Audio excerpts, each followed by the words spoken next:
What's going on, my trainer club? Today we're going to do how to hit excellent throws every single time on probably the hardest raid boss in the game, Lugia. So welcome to the trainer club. Here we go.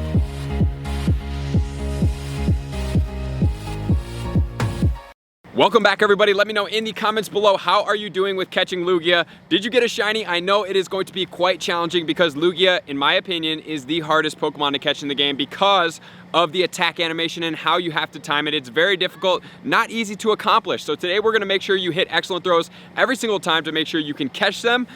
And it's a little bit hard, honestly, because there is only one way that requires a ton of timing and practice to be able to start doing it. And there's still a little bit of a risk that you can't hit the excellent throws every single time. So we're gonna start doing this right now. But before we do so, I just want to remind you guys, number one, to check out my counter guide. Number two, the 100% IVs are going to be to 115 at level 20, and then level 25, it's gonna be boosted in the wind, because it is going to be psychic and flying at 2645. So those are the two 100% IVs to look out for. So now let's get into the excellent throw tutorials. So as far as the Lugia goes, there's two scenarios here that you can do. Number one, you can just go ahead and throw it and hope that it doesn't do an attack in the middle of it. And the reason being is because of the attack animation, how it flips. In the middle of the flip, the circle starts popping back up, which does not allow you in the game to be able to get the ball to the excellent throw circle in time, which makes it a pretty big challenge. The other one is going to be to set the circle a little bit bigger than an excellent throw. And what you're gonna do, as soon as the Lugia attacks, you then pick the ball up, you wait until the attack is finished, the circle pops back up, so we're not using the timing trick, and then you're gonna have to wait until it's almost down to the bottom and you have to fling the ball up, and if you do so properly, you're gonna be able to hit that excellent throw. So as far as doing excellent throws, waiting to time it up, to go for the great throw, the excellent throw, this is the only pretty much exception that we have in Pokemon Go. You cannot do it here. And like I said, the reason being because of how the attack animation is set up, it's basically locked you out of being able to time that ball, as we always do, to be able to hit excellent throws. So the two options, which we're gonna break down right now, slow motion to make sure you have it. Number one, you just throw it at the Lugia, which is the easiest option. Or number two, you wait for the attack animation to happen. You then start picking it up, you wait for the circle to pop back up, and then you release it as it's starting to come back down. So I'm gonna help you guys to the best of my ability to help you catch more Lugia, because it's challenging. It's definitely a scary 100% IV to see, but I'm gonna help to make sure you guys do the best that you possibly can. So let's get into it right now. Here we go, guys. Excellent throws every single time on the Lugia. So the first thing we're gonna do is check out the attack animation. We're not really gonna be setting the circle too much on this one because, like I said in the introduction, you can't really do it. So just looking to see what the attack animation is gonna do, and then we're gonna start breaking it down from a bunch of different standpoints to see how to hit these excellent throws to the best of our abilities, because like I said, it's quite challenging. So we're just gonna watch and wait, look at the attack animation go, and notice how the circle is going to pop up in the middle of the flip, and it's going to lock us out, which we will check out in a second. Look, right in the middle of the flip, it's locking it out. So here we go, super slow motion, checking out this flip. So we flip, and the circle is going to pop up just about here, but it is going to be locked out. So we're not going to be able to hit that excellent throw every single time, unfortunately.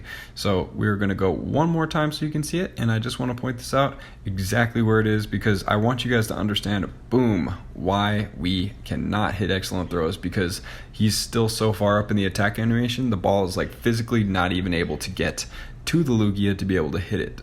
So let's get into it, start looking at the excellent throws every single time. We have the Lugia coming in, and if you don't set it, that is what the throw is going to look like. So it's not going to be able to get up there. It literally like blocks the throw from even getting to the top. So here we go. Lugia is going to be doing the attack animation, and we're going to be doing the wind up. And watch when we try to throw this. Look at where the ball, it literally hits a ceiling in the throw capacity and will not let you hit that excellent throw. So that's why hitting these excellent throws like this is so crucial. This is literally one of the options that we have. It's just winding up. When the excellent throw comes about, we're going to go ahead and release it, and we're going to hit an excellent throw. That's going to be one of our options. The easiest option, however, it's going to be a little bit more vulnerable. So if you want to check out what it looks like right there, it goes right up into a wind tunnel and funnels right into the Lugia's face. So here is the up as far as this one goes. It's pretty easy, guys, not super hard, but like I said, just that one slight chance that the Lugia doesn't attack, like there's potential that you're going to be wasting some balls doing this. There's the down, here's the up, and then we are about to release. There it is, right up into the wind tunnel. Super easy, right direct, pretty straightforward. That's going to be the excellent throw. Boom, real quick, just releasing it. And then if you want to see it in reverse, we are going to release right there, pretty easy, pretty straightforward. Like I said, nothing too complicated. It's just a little risky. So I wanted to make sure you guys have this excellent throw journey just to look at it. It's pretty easy, it's challenging, but now we are going to do the excellent throws. Check out the circle right here. That's where the circle you want to set it at. I know you guys think this is crazy, so watch this. Boom, boom, right? It's complicated. I'm going to put the asterisk. The Lugia can still bat the ball away here. It's just a little bit less likely because double attacks aren't like the most frequent thing ever. But notice the Lugia, the circle's going to pop back up and it's going to be resizing, and you just really huck that ball up there. And sometimes you're going to have to play with this because the attack animation is going to be happening, and if you release it slightly too early, it's going to like push the ball down. You're not even going to be able to get it into the Lugia. So I just want to make sure you guys know exactly what's going on here. Circle's going to pop up soon, and we have the down. So right here is where the circle pops up. Notice it is just about to start resizing, which is honestly what we want in this scenario. So we're going to do one more quick loop. Right, Lugia's still up there. If you tried to throw the ball at that point, it wouldn't have worked. It would have gotten pushed down. And then we're going to go here.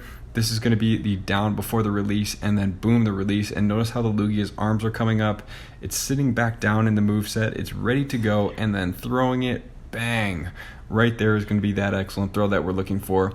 Here's fast motion. Difficult. It's a different dynamic than we've been used to. We really have to wait for it. We have to sit there. We have to be ready for it. It's still vulnerable. It still can get your ball batted away, which I want to make sure that we are all congruent with, and you guys don't feel like you're going to be bulletproof like we are on these other raid bosses. This is literally the only raid boss that I can't guarantee. So if you wanted to see that left spin with the left hand every single time, make sure to go ahead and check that out. And that's going to be what most of our throws look like. After you guys have seen that, what do you think?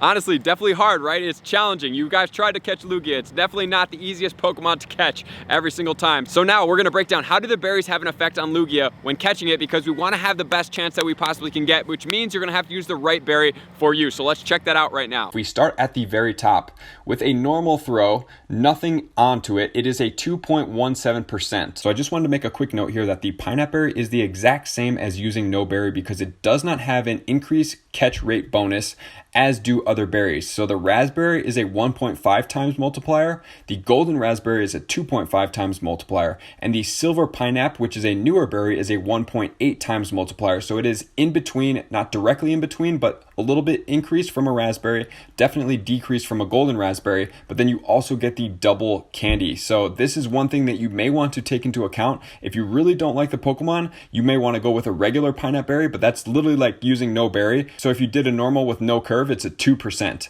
but you can get it all the way up to a 6.67%, which is not all that good. However, the silver pineapple berry will bump you up. It is the better option, but note that you will be using a lot of silver pineapple berries on the legendaries.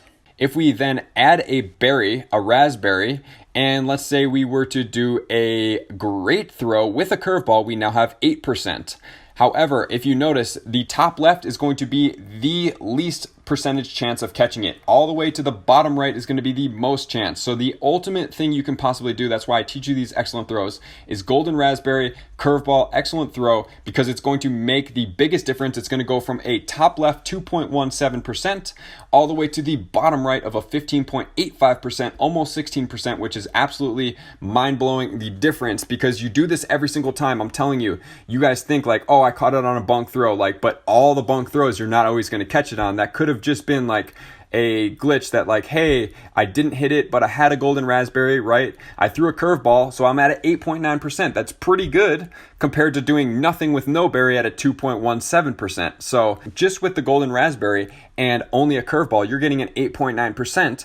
But if you increase it and you add that extra 6%, which I would obviously recommend because that's why I make these videos, but if you do a raspberry with a curveball and an excellent throw, you are going to be at a 10%, but look at this, golden raspberry with a great throw. This is why I recommend great throws are better than not hitting any excellent throws, because now you're at a 13% chance. It's only a 2% differential. And even if you just do a nice throw with a curveball and a golden raspberry, you're at 10%, which is higher than using a regular raspberry with an excellent throw. So it is absolutely crucial that golden raspberry and even hitting just a nice throw or a great throw or an excellent throw with that curveball. That's why if you want to check out how to throw a curveball video, you don't know how to do it, it really significantly helps out your chances. If you notice here, it's over a 50% increase when you are using that curveball. That's gonna do it, guys. I appreciate you guys being here. Take your time. Make sure to choose one of the two options. The second option where you're gonna throw it after the ball is released, after the attack is coming down,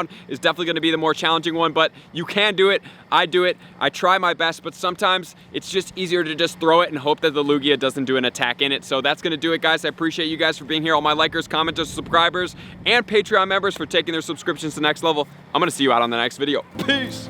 I just want to take a moment and sincerely thank all of my Patreon members, everybody that has taken their subscription to the next level and chosen to support me on this platform. I greatly appreciate you guys. As a growing channel and really trying to grow and improve as much as I possibly can, I really appreciate the extra support. You guys mean the absolute world to me. I cannot wait to connect with you soon, and I appreciate you guys all for being a part of the Trainer Club. I will see you guys out on the next video.